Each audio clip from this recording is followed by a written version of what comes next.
Movie की शुरुआत में हमें दिखाया जाता है जहां एक गराज में कबाड़ के ढेर के ऊपर कुछ पपीज अपनी माँ के साथ खेल रहे होते हैं। उसी टाइम वहां कुत्ते पकड़ने वाले आ जाते हैं और उन सबको अपने साथ पकड़कर ले जाते हैं और वहीं एक लाल रंग का पपी रह जाता है जो कोशिश करता है उनके पीछे जाने की पर जा नहीं पाता। वहीं दूसरी तरफ हम देखते हैं एमिली को जो एक मिडिल स्कूल स्टूडेंट है। कुछ टाइम पहले नए स्कूल में एडमिशन होने की वजह से उसका कोई भी दोस्त नहीं होता, जिस वजह से वो काफी दुखी रहती है। घर पहुंचकर एमिली की माँ मैगी उससे पूछती है कि तुम्हारा दिन कैसा गया, जिस पर एमिली उन्हें बताती है कि उसके नए स्कूल में उसका मन बिल्कुल भी नहीं लगता और एक फ्लोरेंस नाम की लड़की है जो उसे बहुत परेशान करती है। उसकी माँ उसे समझाती है कि तुम्हें सीखना होगा, धीरे धीरे सब सही हो जाएगा। मैगी उसे बताती है कि उन्हें जरूरी काम से शिकागो जाना है, बस कुछ दिनों के लिए। वहीं एमिली उनसे दुखी होकर पूछती है कि मेरे साथ यहाँ कौन रुकेगा। मैगी उसे बोलती है कि मेरी सिस्टर, जिस पर एमिली उन्हें टोकते हुए बोलती है कि अंकल केसी तो बिल्कुल भी नहीं, उनके अलावा कोई भी चलेगा। वहीं दूसरी तरफ देखते हैं हम अंकल केसी को जो एक जॉबलेस पर्सन है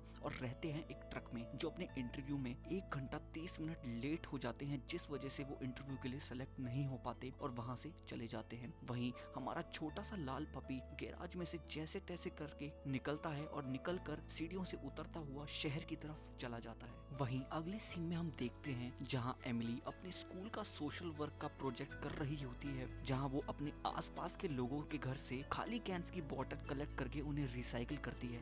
दूसरी तरफ छोटा रेड पपी शहर में इधर से उधर भटक रहा होता है और बड़ी मुश्किल से रोड पार करते हुए वो एक पार्क में आ जाता है, जहां भूख के मारे वो चिड़ियों का खाना छीनने की कोशिश करता है। तभी पीछे से मिस्टर ब्रिडवेल आ जाते हैं जो उसे अपने पीछे आने को कहते हैं और गोद में उठाकर उसे अपने साथ ले जाते हैं। वहीं एमिली सभी आसपास की जगह से कैंस कलेक्ट करके घर आती है। तभी वो देखती है कि उसकी मम्मी उसे देख रही है। जैसे ही वो अपनी मम्मी से पूछती है तभी पीछे से एंट्री होती है अंकल केसी की, जिसे देखकर एमिली बहुत हैरान हो जाती है और अपनी मम्मी से धीरे से कहती है कि आपने वादा किया था। एमिली की मम्मी अंकल केसी को सारी जरूरत की चीजें बताकर वहां से ऑफिस चली जाती हैं। मैगी के जाने के बाद अंकल केसी एमिली को बताते हैं कि इस वीकेंड हम दोनों खूब मजे करेंगे और पैसों की बिल्कुल भी टेंशन नहीं है, बट जितना तुम्हारी मम्मी छोड़कर गई है उतना ही। वहीं अगले दिन अंकल केसी एमिली को स्कूल छोड़ने जाते हैं। तभी एमिली की नजर पास के एनिमल रेस्क्यू टेंट पर पड़ती है और वो अपनी प्यारी सी स्माइल से उन्हें वहां जाने के लिए रिक्वेस्ट करती है और अंकल केसी को वहां जाने के लिए मना लेती है। रेस्क्यू टेंट में जाकर दोनों एनिमल्स देख ही रहे होते हैं कि तभी पीछे से मिस्टर ब्रिडवेल आ जाते हैं जो उन्हें अपना नाम बताकर उनसे पूछते हैं कि तुम्हें किस तरह के एनिमल चाहिए। वहीं एमिली उन्हें बोलती है कि मुझे सभी चाहिए और अंकल केसी बोलते हैं कि हमें कोई भी एनिमल नहीं चाहिए। तभी मिस्टर ब्रिडवेल उन्हें अपने पीछे आने को कहते हैं और केसी ब्रिडवेल से पूछते हैं कि ये टेंट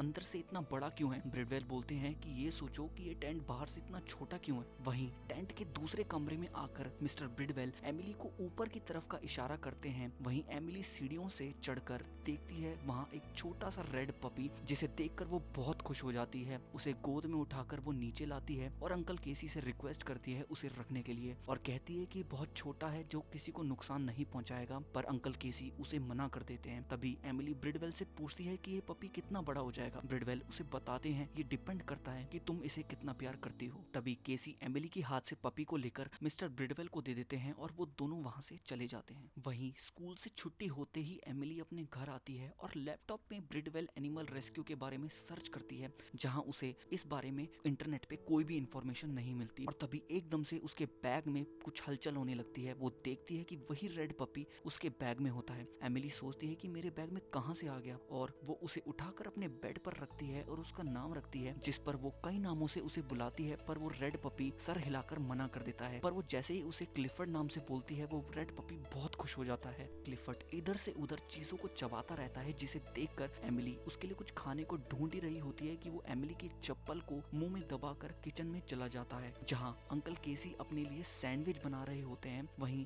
चुपके से क्लिफर्ड किचन में जाकर चिकन की एक स्लाइस खा लेता है। तभी एकदम से अंकल केसी उसे देखकर हैरान हो जाते हैं और एमिली को बोलते हैं कि तुमने इसे वहां से चुराया। एमिली उन्हें बताती है कि अचानक से मेरे बैग में कहां से आ गया मुझे भी नहीं पता। एमिली अंकल केसी से रिक्वेस्ट करती है क्लिफर्ड को बस एक रात अपने साथ रखने के लिए। अंकल केसी उसे बोलते हैं कि सिर्फ एक रात के लिए रख लो, पर अगले दिन जाकर तुम्हें इसे उसी बूढ़े आदमी ब्रिडवेल के पास लौटाना होगा। वहीं दूसरी तरफ अपने कमरे में एमिली रोते हुए क्लिफर्ड को कहती है आई विश कि हम इतने बड़े हो जाएं कि दुनिया वाले हमें परेशान ना कर सकें। और वहीं मिस्टर ब्रिडवेल छाता लेकर एमिली के घर के पास खड़े होते हैं और वहां से चले जाते हैं, जिससे हमें ये पता चल जाता है कि एमिली के बैग में क्लिफर्ड को मिस्टर ब्रिडवेल ने ही रखा था। अगली सुबह एमिली की नींद खुलती है और वो क्लिफर्ड को बड़ा देखकर हैरान हो जाती है और घबरा कर कमरे के एक कोने में चली जाती है। पहले उसे यकीन नहीं होता और वो सोचती है कि बस ये एक सपना है और अपने आप को पिंच करके देखती है, बट जैसे ही वो क्लिफर्ड को छूती है वो शॉक हो जाती है। क्लिफर्ड के इतना बड़ा होने की वजह से वो घर में फिट नहीं आ पाता, जिस वजह से घर में चीजें टूटने लगती है। एमिली तुरंत केसी के रूम में जाती है और उन्हें उठाती है। वहीं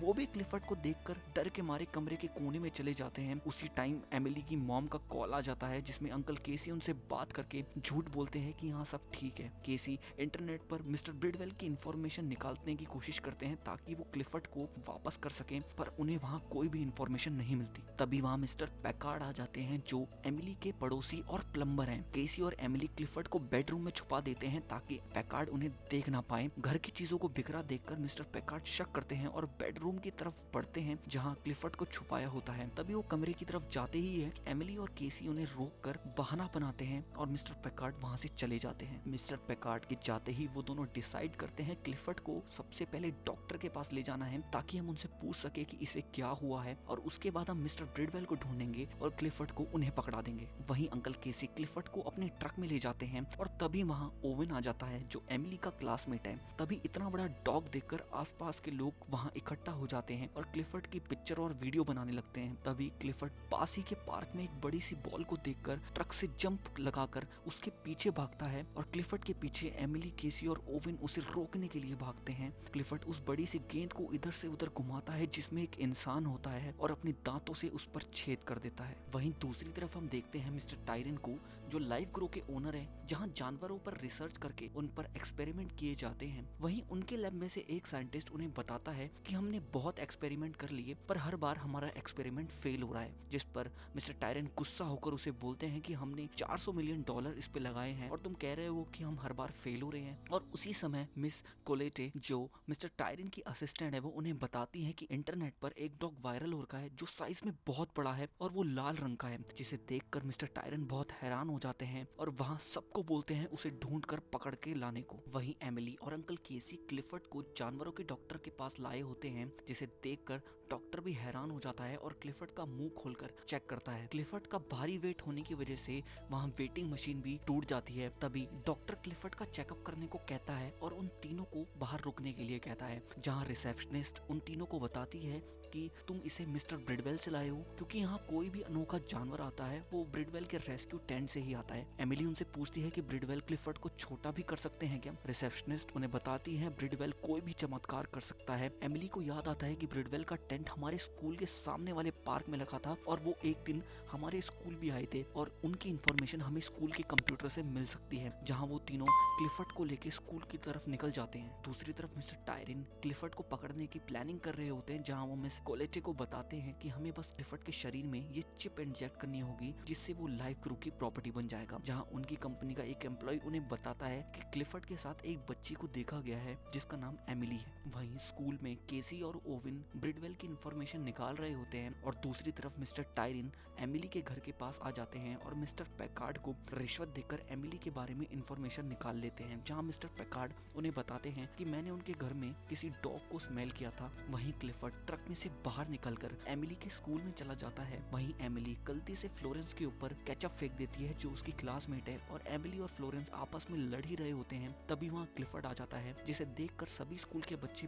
बहुत खुश हो जाते हैं। क्लिफर्ड तभी फ्लोरेंस को चाटता है जिससे वो चिढ़ के रोते हुए वहाँ से भाग जाती है और एमिली क्लिफर्ड को लेकर वहाँ से निकल जाती है। अगले सीन में हम देखते हैं जहाँ एमिली और केसी वापस घर आ जाते हैं, जहाँ वो देखते हैं कि उनके घर को सील्ड कर दिया होता है। वहीं एमिली के पड़ोसी मिस्टर जार्विस अपने घर की छत पर टीवी एंटीना ठीक कर रहे होते हैं। तभी उनका पाँव वहाँ से फिसलता है और वो छत से लटकने लगते हैं। तभी क्लिफर्ड जंप लगाकर उन्हें बचा लेता है, जिससे आसपास के सभी लोग वहाँ इकट्ठा होकर क्लिफर्ड को शाबाशी देते हैं। वहीं ओवन इंटरनेट पर सर्च करके एमिली और केसी को बताता है मिस्टर ब्रिडवेल कल अपनी अपॉइंटमेंट के लिए सेंट बेनेडिक्ट हॉस्पिटल गए थे, शायद हमें वो वहाँ मिल जाए। और तभी वहाँ मिस्टर टायरन आ जाते हैं और उनसे झूठ बोलते हैं कि ये डॉग हमारा है और ये गलती से लैब से भाग गया था। तभी एमिली टायरन को बोलती है कि आप मुझसे झूठ बोल रहे हैं क्योंकि क्लिफर्ड जब मुझे मिला वो बहुत छोटा था और आप बोल रहे हैं कि आपकी लैब से भाग गया था जब ये बड़ा था। और ये सब देखकर एमिली को शक हो जाता है कि कुछ तो गड़बड़ है और वो तभी क्लिफर्ड को भागने के लिए कहती है और लाइफ ग्रो के एजेंट उसे पकड़ने के लिए उसके पीछे भाग जाते हैं। वहीं एमिली और ओवेन क्लिफर्ड को ट्रक में बैठाकर वहां से ले जाते हैं और केसी लाइफ ग्रो के एजेंट से लड़ रहे होते हैं। ओवेन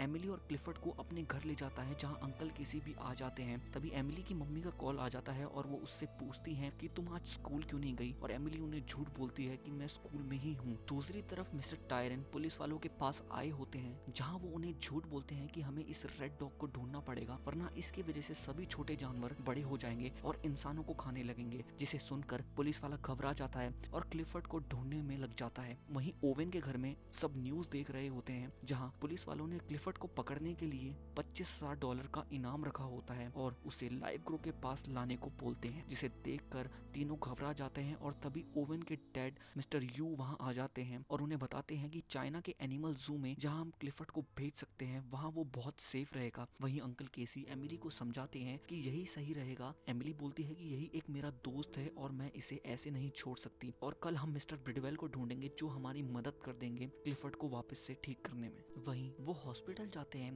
तभी एमिली मिस्टर ब्रिडवेल की टाई देखती है और एक बूढ़ा आदमी उन्हें दुखी होकर बताता है कि जिसकी ये टाई थी वो आज सुबह ही मर गया। और एमिली बहुत दुखी हो जाती है और अंकल केसी के गले लग जाती है। और वहीं रात में वो लोग मिस्टर यू की मदद से क्लिफर्ड को शिप के जरिए चाइना भेजते हैं जहां वो शंघाई के जू में सेफ रहेगा क्योंकि अब उनके पास कोई भी रास्ता नहीं होता। एमिली दुखी होकर क्लिफर्ड को बोलती है कि यहाँ तुम्हें सब लोग परेशान कर देंगे पर तुम जू में सेफ रहोगे।